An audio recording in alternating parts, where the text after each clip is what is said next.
अस्सलाम वालेकुम everyone, welcome back to my YouTube channel. I hope आप सब खैरियत से होंगे। आज का हमारा टॉपिक है सोशल लिंग्विस्टिक्स। आज के लेक्चर में हम सोशल लिंग्विस्टिक्स को थॉरोली डिस्कस करेंगे।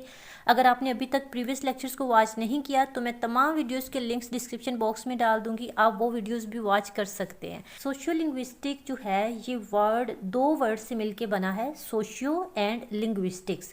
सोशियो का मतलब है सोसाइटी, लिंग्विस्टिक्स का मतलब है scientific study of language. As you all know कि linguistic is the scientific study of language and socio means society. So linguistic is the scientific study of language of society. Students, social linguistics के अंदर language और society के दरमियान जो connection है उसको study किया जाता है। social linguistic examine करती है कि किस तरह से ज़ुबान different social groups, culture और context में यूज़ होती है।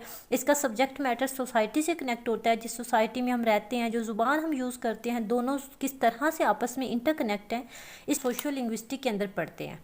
स्टूडेंट्स, ये जो टर्म है सोशियो लिंग्विस्टिक, ये सबसे पहले इंट्रोड्यूस करवाई थी विलियम लिबोव ने। कब इंट्रोड्यूस करवाई थी? 1960s के अंदर, यानी 19th सेंचुरी के अंदर इन्होंने ये टर्म इंट्रोड्यूस करवाई थी और इन्हीं को फादर ऑफ सोशियो लिंग्विस्टिक्स भी कहा जाता है। लिंग्विस्टिक्स की डेफिनेशंस को डिस्कस करते हैं। डिफरेंट सोशियो लिंग्विस्ट जो हैं उन्होंने डिफरेंट डेफिनेशंस दी हैं सोशियो लिंग्विस्टिक्स की। सबसे पहले हम R.A. हुडसन की डेफिनेशन को देखते हैं। Students, R.A. हुडसन जो हैं ये एक वेल नोन ब्रिटिश लिंग्विस्ट है, स्पेशलिस्ट सोशो लिंग्विस्ट हैं। ये अपनी बुक सोशो लिंग्विस्टिक्स के अंदर सोशो लिंग्विस्टिक्स को कुछ इस तरह से डिफाइन करते हैं। हुडसन कहते हैं कि socio linguistic is as the study of language in to society. Means किस तरह से सोसाइटी और लैंग्वेज आपस में इंट्रैक्ट करते हैं। सिंपली सोशो लिंग्विस्टिक फोकस करती है कैसे लोग मुख्तलिफ सोशल कॉन्टेक्स्ट में लैंग्वेज को यूज़ करते हैं। लाइक लोग दोस्तों के साथ और टीचर्स के साथ डिफरेंट डायलैक्ट्स में डिफरेंट वोकैबलरी यूज़ करते हुए किस तरह से कन्वर्सेशन करते हैं, किस तरह से कम्युनिकेट करते हैं। How language varies across region, social groups and situations. ठीक है, नेक्स्ट डेफिनेशन दी है पीटर टर्जिल ने। Peter Trudgill is also well known British socialist. Peter अपनी book an introduction to language and society में लिखते हैं, social linguistic is that part of language which is concern with language as a social and cultural phenomena. इनके according social linguistic focus करती है कि language पे और लैंग्वेज किस तरह से सोसाइटी और कल्चर से इन्फ्लुएंस होती है। सिंपली इनके अकॉर्डिंग लैंग्वेज हमारे बिहेवियर, ट्रेडिशंस और सोशल बिहेवियर को रिफ्लेक्ट करती है। यानी किस तरह से सिचुएशन के अकॉर्डिंग हमारा बिहेवियर चेंज होता है, हमारा डायलैक्ट चेंज होता है, हमारी वोकैबलरी चेंज होती है। और ये तमाम फैक्टर्स जो हैं सोसाइटी के अंदर या जो लैंग्वेज है वो किस तरह से इन तमाम फैक्टर से इन्फ्लुएंस होती है, इस चीज़ की स्टडी सोशियो लिंग्विस्टिक्स के अंदर की जाती है। नेक्स्ट डेफिनेशन दी है चार्ल्स एफ मेयर ने अपनी बुक के अंदर, जिस बुक का नाम है इंट्रोड्यूसिंग इंग्लिश लिंग्विस्टिक्स। इस बुक के अंदर वो कहते हैं socio linguistic is an area of linguistic concerned with the study of social variations in language. जॉस एफ मेयर कहते हैं कि सोशल लिंग्विस्टिक का एक एरिया है जिसके अंदर लैंग्वेज की सोशल वेरिएशंस को स्टडी किया जाता है। ठीक है, सोशल क्लास में देखा जाता है कि किस तरह से लैंग्वेज डिफरेंट इकोनॉमिक क्लासेस में यूज़ होती है। जियोग्राफिकल बेस पे लैंग्वेज वेरिएशंस को स्टडी किया जाता है कि कैसे एक्सेंट और डायलैक्ट बेस पे चेंजिंग आती हैं। जेंडर बेस्ड वेरिएशंस को स्टडी किया जाता है। ठीक है, in short social linguistic explore करती है कि how social factors influence language and communications. ये हाईलाइट करती है कि ज़ुबान जो है वो सिर्फ रूल्स का सेट नहीं है बल्कि डीपली सोशल आइडेंटिटी और रिलेशनशिप से कनेक्ट होती है। About scope of social linguistics, basically social linguistics जो है ये हमें लैंग्वेज के यूजेज के बारे में बताती है, किसी भी पर्सन की सोशल और इकोनॉमिक कंडीशन के बारे में हमें बताती है। सोशल लिंग्विस्टिक्स के अंदर लैंग्वेज के बेसिक 3 लेवल्स को स्टडी किया जाता है। सबसे पहले हम स्ट्रक्चर लेवल को स्टडी करते हैं। स्ट्रक्चर लेवल जो है इसमें लैंग्वेज के फॉर्म या स्ट्रक्चर की बात होती है। सोशल लिंग्विस्टिक्स जुबान के उन तमाम हिस्सों के बारे में स्टडी करती है जो लोग मुख्तलिफ सिचुएशंस में, मुख्तलिफ सोशल कंडीशंस में यूज़ करते हैं, जैसा कि वोकैबलरी हो गई, प्रोनाउंसिएशन हो गई, टेंसेस हो गई या फिर सेंटेंस ऑर्डर हो गया। जैसा कि लोग जो है कैसी वोकैबलरी यूज़ करते हैं, किस तरह के वर्ड्स अपने कॉन्टेक्स्ट के अकॉर्डिंग यूज़ करते हैं। जैसे इंग्लिश वर्ड है ऑफिस, इसी तरह से उर्दू लैंग्वेज में वर्ड है दफ्तर। तो कुछ लोग इंग्लिश वर्ड यूज़ करते हैं, ऑफिस यूज़ करते हैं बोलना, और कुछ लोग जो है वो दफ्तर को प्रेफर करते हैं बोलना, और घर को कुछ लोग हाउस कहने के बजाय रेजिडेंस कहते हैं। तो ये डिपेंड करता है कि लोग कैसी वोकैबलरी यूज़ कर रहे हैं और ज़ुबान कौन सी यूज़ कर रहे हैं। उर्दू, इंग्लिश, सराइकी, पश्तो, जो भी लैंग्वेज वो यूज़ कर रहे हैं उसके अकॉर्डिंग वो अपनी वोकैबलरी को वेरी करते हैं। उसके बाद आता है प्रोनाउंसिएशन। प्रोनाउंसिएशन में देखा जाता है कि लोग वर्ड्स को प्रोनाउंस कैसे करते हैं, क्योंकि मुख्तलिफ इलाकों के लोग एक ही वर्ड को डिफरेंट तरीके से बोलते हैं, डिफरेंट डायलेक्ट से बोलते हैं। इस्लामाबाद के जो लोग हैं वो उर्दू ज़ुबान को और तरीके से बोलेंगे, जबकि लाहौर के जो लोग हैं वो उर्दू लैंग्वेज के उनका डायलेक्ट चेंज होगी। तो इस चीज़ की स्टडी की जाती है। उसके अलावा टेंसेस और सेंटेंस ऑर्डर को देखा जाता है। मुख्तलिफ कल्चर के लोग मुख्तलिफ ऑर्डर में बात को एक्सप्रेस करते हैं। जैसा कि एक सेंटेंस है, I went to the market yesterday. अब यहाँ पे इंग्लिश लैंग्वेज में अगर हम देखें सिंपली तो ये करेक्ट, एक ग्रामेटिकली करेक्ट सेंटेंस है, लेकिन दूसरा जो सेंटेंस है, आई यस्टरडे वेंट द मार्केट, अब ये साउथ एशियन इंग्लिश में है। तो यहाँ पर हम देख सकते हैं कि तरतीब और ऑर्डर जो है लिंग्विस्टिक स्ट्रक्चर को रिफ्लेक्ट करता है, जो कि कल्चरल नॉर्म से इन्फ्लुएंस होता है। नेक्स्ट हमारे पास है फंक्शनल लेवल। फंक्शनल लेवल के अंदर लैंग्वेज के फंक्शंस को स्टडी किया जाता है कि लोग डिफरेंट सिचुएशन में किस तरह से लैंग्वेज का यूज़ कर रहे हैं, जैसे इंस्ट्रक्शन देना, क्वेश्चन पूछना, इमोशंस को कन्वे करना, रिक्वेस्ट करना। जैसा कि यहाँ पे एग्जांपल लिखी है, could you please help me with this question. अब एक स्टूडेंट है वो अपने टीचर से जब पूछेगा तो वो बहुत ही रिस्पेक्ट से और पोलाइटनेस के साथ पूछेगा कि क्या आप मुझे ये क्वेश्चन सॉल्व करने में हेल्प कर सकते हैं। लेकिन अगर वो यही बात अपने किसी दोस्त से पूछेगा तो वो कहेगा हे हेल्प मी विद दिस, मुझे इसमें हेल्प करो। तो उसकी जो लैंग्वेज होगी वो इनफॉर्मल सी होगी। हमने कोई इंस्ट्रक्शन देनी होती है, कोई इमोशन कन्वे करना होता है, रिक्वेस्ट करनी होती है, please shut the door. Linguistic examine करती है कि how language functions change based on context like informal setting, professional environment. तो इस सब के लिहाज से किस तरह से लैंग्वेज फंक्शंस चेंज होते हैं, इस चीज़ की स्टडी फंक्शनल लेवल पे की जाती है। नेक्स्ट हमारे पास है सोशल लेवल पे लैंग्वेज और सोसाइटी के बीच जो रिलेशनशिप होता है उस पर फोकस किया जाता है। सिंपली अगर हम इसको समझें तो सोशल लेवल पे लैंग और पैरोल को स्टडी किया जाता है। लैंग एक सिस्टम है लैंग्वेज का, यानी ग्रामर है ऑन द होल, जो है वो एक यूनिवर्सल ग्रामर जिसके अंदर तमाम रूल्स आ जाते हैं, तमाम सेट्स आ जाते हैं। पैरोल जो है वो इसमें ये देखा जाता है कि कोई इंडिविजुअल जो है उन रूल्स को, उस लैंग को कितना यूज़ कर रहा है और कैसे यूज़ कर रहा है। ठीक है, सोशल लेवल पे ये एग्जामिन किया जाता है कि किस तरह से लैंग्वेज सोशल आइडेंटिटीज़ को, ग्रुप मेंबरशिप्स को रिफ्लेक्ट करती है। अभी हम डिस्कस करते हैं टाइप्स ऑफ सोशल लिंग्विस्टिक्स को, जिसमें हमारे पास है micro social linguistics and macro social linguistics. Types of social linguistics को हम ब्रांचेस ऑफ सोशल लिंग्विस्टिक्स भी कह सकते हैं। माइक्रो का मतलब क्या है? माइक्रो का मतलब है स्मॉल, यानी छोटे लेवल पर, छोटे पैमाने पर लैंग्वेज की स्टडी करना। ठीक है, माइक्रो सोशल लिंग्विस्टिक्स कि how you switch the way you are speaking, कैसे आप अपनी टोन, अपना लहजा, अपने वर्ड्स चेंज करते हैं जब आप अपने ग्रैंड पेरेंट्स से बात करते हैं, और किस तरह से आप अपने वर्ड्स को, अपने लहजे को चेंज करते हैं जब आप अपने कजन से, अपने दोस्तों से बात करते हैं। Micro social linguistic is all about small details in language. ठीक, it is focused upon the description analysis of language, individual level and small groups. ठीक है, ये फोकस करती है इंडिविजुअल पे और उनके पर्सनल स्पीच पैटर्न्स पे, डिफरेंट सोशल कॉन्टेक्स्ट किस तरह से जो है वो हम अपनी डिफरेंट सोशल कॉन्टेक्स्ट में किस तरह से हम अपनी वोकैबलरी को, अपनी टोन को, अपने इवन डायलेक्ट्स को चेंज करते हैं, अपने लहजे को चेंज करते हैं। इसको फर्दर फॉर्मल या इनफॉर्मल लैंग्वेज भी समझ सकते हैं। Micro social linguistics small level पे लैंग्वेज की स्टडी करती है, जैसे phonological level, phonetic, semantic, syntactic level पर स्टडी करती है। ये पर्सनल इंटरेक्शंस पे, स्पेसिफिक सेटिंग्स पे फोकस करती है। इस तरह से लोग सोशल कॉन्टेक्स्ट में अपनी स्पीच को शिफ्ट करते हैं, किस तरह से शिफ्ट करते हैं, इस चीज़ की स्टडी जो है वो माइक्रो सोशल लिंग्विस्टिक्स के अंदर की जाती है। Students, macro social linguistic bigger scale पे लैंग्वेज को स्टडी करती है। मैक्रो का मतलब होता है बिगर स्केल पर लैंग्वेज को स्टडी करना।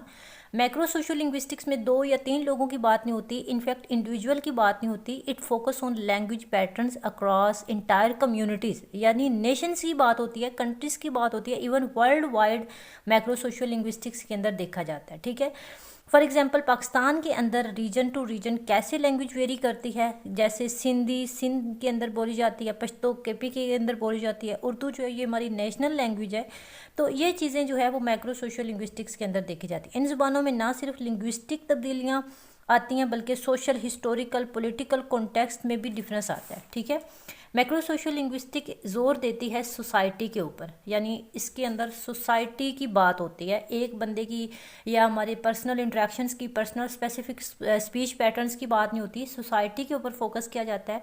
It focuses more on society as a whole in relation to language, that is the study of language related to how the society treats the language, कि society के अंदर language को कैसे use किया जाता है। मैक्रो सोशल लिंग्विस्टिक्स हमें ये समझने में हेल्प करती है कि कैसे लैंग्वेज पावर गेन करती है, कैसे स्प्रेड होती है सोसाइटी में, लोग लैंग्वेज को किस तरह से यूज़ करते हैं। लैंग्वेज वेराइटी सोशल लिंग्विस्टिक का एक बहुत इंपॉर्टेंट टॉपिक है, और लैंग्वेज के अंदर बहुत सारी वेराइटीज़ आ जाती हैं, क्योंकि language region to region change होती रहती है, class to class, profession to profession, person to person, even situation to situation language vary करती है, चेंज होती है। ठीक है, अब ये क्वेश्चन आता है कि क्यों लैंग्वेज की इतनी वेराइटीज़ हैं। तो स्टूडेंट्स, जैसा कि मैंने बताया कि लैंग्वेज वेरी करती है, तो हर शख्स अपनी जियोग्राफी, अपनी ऑक्यूपेशन और अपने रीजन के हिसाब से लैंग्वेज को यूज़ करता है। लैंग्वेज की मुख्तलिफ फॉर्म्स हैं जिसको हम वेराइटी कहते हैं, और इसको हम कोड भी कह सकते हैं। ठीक है, लैंग्वेज वेराइटीज़ को हम कोड भी कह सकते हैं। स्टूडेंट्स, वेराइटी का बेसिकली मतलब है कि any distinct type of language,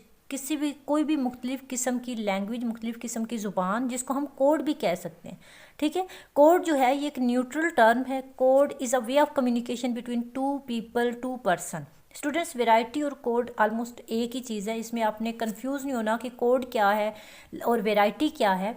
तो अब हमारे पास डिफरेंट वेराइटीज़ में सबसे पहले आ जाता है डायलैक्ट। डायलैक्ट का मतलब क्या होता है, बेसिकली आपको ये पहले समझना है। डायलैक्ट का मतलब होता है लहजा। ठीक है, आपका बोलने का अंदाज जो, आपका लहजा जो है वो कैसा है। Dialect is a form of speech peculiar to a particular region. एक पर्टिकुलर रीजन, एक पर्टिकुलर जो है वो एरिया, एक पर्टिकुलर इलाका जो है उसका फॉर्म ऑफ स्पीच होगी, उसको हम डायलैक्ट कहते हैं।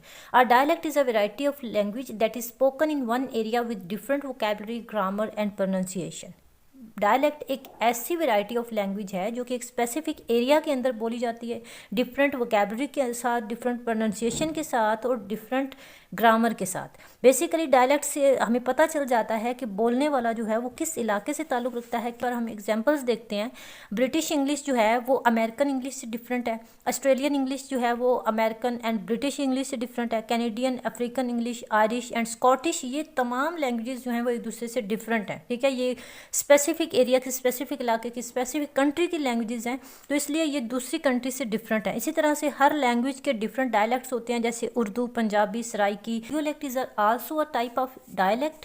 इडियोलेक्ट पर्सनल डायलैक्ट होता है जो कि किसी पर्सनल, अब इडियोलेक्ट की डेफिनेशन देखें, personal dialect that is spoken by single individual is known as इडियोलेक्ट।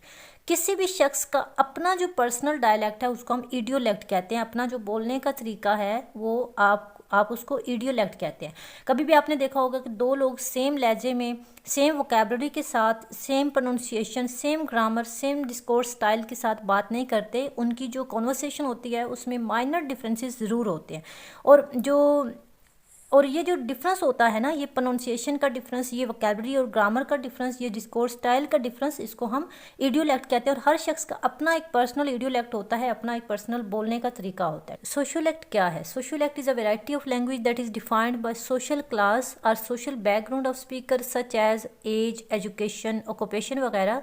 कि जो स्पीकर बात कर रहा है, जो बोल रहा है, उसकी एज क्या है, उसका ऑक्यूपेशन क्या है, उसकी एजुकेशन क्या है, ये तमाम चीज़ें सोशियोलेक्ट के अंदर आती हैं। स्टूडेंट्स, किसी खास इलाके में, किसी खास रीजन के अंदर बोला जाने वाला डायलैक्ट जो है उसको रीजनल डायलैक्ट कहते हैं। इसकी डेफिनेशन भी जहाँ पर मौजूद है, a variety of language that is defined by geographical region is known as regional dialect. उसके बाद आता है डायलैक्ट कॉन्टिनम।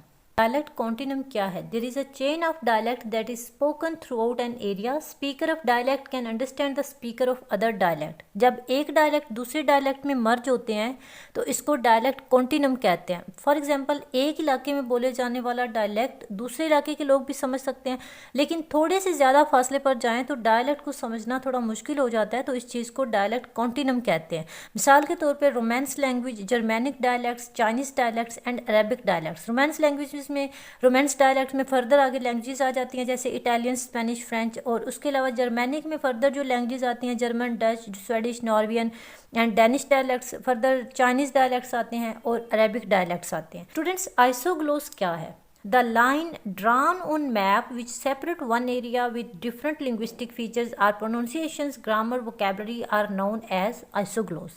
स्टूडेंट्स, एक डायलेक्ट को दूसरे डायलेक्ट से सेपरेट करने के लिए मैप के ऊपर जो लाइंस ड्रा की जाती हैं उन लाइंस को आइसोग्लोस कहते हैं। यहाँ पर डेफिनेशन भी मौजूद है, आप इसको भी देख सकते हैं। एक्सेंट जो है ये ओनली डिस्टिंक्टिव प्रोनाउंसिएशंस को रेफर करता है, जैसे कुछ लोग कहते हैं वाटर और कुछ लोग कहते हैं वाटर, ठीक है। कुछ लोग कहते हैं मार्केट, कुछ लोग कहते हैं मार्केट। कुछ लोगों की प्रोनाउंसिएशन के अंदर जो वर्ड कार है उसमें हम आर को बिल्कुल मेंशन करते हैं सही, कार, और कुछ लोग कहते हैं खार। हमारे पास है रजिस्टर। स्टूडेंट्स, रजिस्टर क्या है? एज वी ऑल नो कि ह्यूमन बींग्स स्टैटिक नहीं है, उनके ख्यालात, उनकी चॉइस, उनका बिहेवियर जो है वो सिचुएशन और नीड के अकॉर्डिंग चेंज होता रहता है। वो सिचुएशन के अकॉर्डिंग बिहेवियर और लैंग्वेज को अडॉप्ट करते हैं। ये अडॉप्टेशन जो होती है उसको हम रजिस्टर कहते हैं। Variety of language that is used in particular situation is known as register. जैसा कि इसको एग्जाम्पल से समझते हैं, एक स्कूल टीचर जो है उसका रजिस्टर घर पे कुछ और होगा, स्कूल में उसका स्टूडेंट्स के साथ, अपने कोलीग्स के साथ उसका जो रजिस्टर होगा वो चेंज होगा, और जब घर आएगी वो टीचर तो उसका जो रवैया होगा, उसकी जो बातचीत, उसका रजिस्टर जो है वो टोटली चेंज होगा।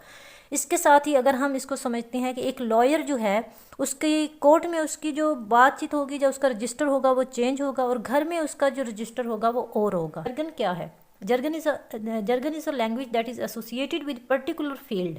किसी खास फील्ड के साथ कनेक्ट होती है ये लैंग्वेज। जैसे मेडिकल फील्ड की लैंग्वेज और होती है, ठीक है, बायोलॉजी की लैंग्वेज और होती है, यानी पर्टिकुलर फील्ड से एसोसिएट होती है, इसको हम जर्गन कहते हैं। Next we have pidgin. Pidgin is a language with no native speaker. Pidgin is a variety of language that developed for a particular purpose such as trade but which has no speaker.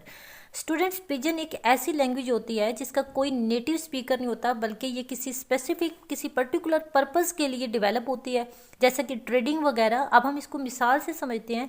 जब दो मुख्तलिफ languages बोलने वाले लोग इकट्ठे होते हैं तो उन दोनों को एक दूसरे की ज़ुबान समझ नहीं आती, यानी एक पंजाबी बोलता है और एक सराइकी बोलता है। अब वो दोनों एक दूसरे की बात को समझने के लिए कुछ वर्ड्स को जोड़ कर अनग्रामेटिकल सेंटेंसेस बनाते हैं, और वो जो सेंटेंसेस बनाते हैं वो दोनों में से किसी की भी नेटिव लैंग्वेज नहीं होती, यानी उसके वो दोनों नेटिव स्पीकर नहीं होते, तो वो लैंग्वेज जो है उसको हम पिजन कहते हैं, ठीक है। आई होप आपको पिजन अब अच्छे से समझ आया होगा। नेक्स्ट हमारे पास है करियोल। स्टूडेंट्स, पिजन से ही करियोल डेवलप हुई है। डिफरेंट लैंग्वेजेस के मिक्सचर से जो लैंग्वेज डेवलप होती है उसको करियोल कहते हैं। स्टूडेंट्स, जब पिजन कॉन्स्टेंटली यूज होती रहेगी तो फिर ये एक प्रॉपर लैंग्वेज में आ जाएगी, जिसे करियोल कहेंगे। पिजन से करियोल तक का जो एक प्रोसेस होता है, जो एक लैंग्वेज, नए लैंग्वेज की डेवलपमेंट का जो प्रोसेस होता है उसको हम करियोलाइजेशन कहते हैं।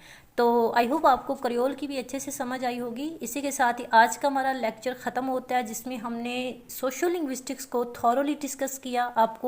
आई होप आपको तमाम पॉइंट्स अच्छे से समझ आए होंगे। अगर आपको कहीं से समझ नहीं आए तो आप कमेंट सेक्शन में पूछ सकते हैं। वीडियो अच्छी लगी हो तो वीडियो को लाइक ज़रूर कर देना, चैनल को भी सब्सक्राइब कर लेना ताकि नेक्स्ट वीडियो का नोटिफिकेशन मिल जाए। अपना रखिएगा ख्याल, अगली वीडियो में मिलते हैं। अल्लाह हाफिज़।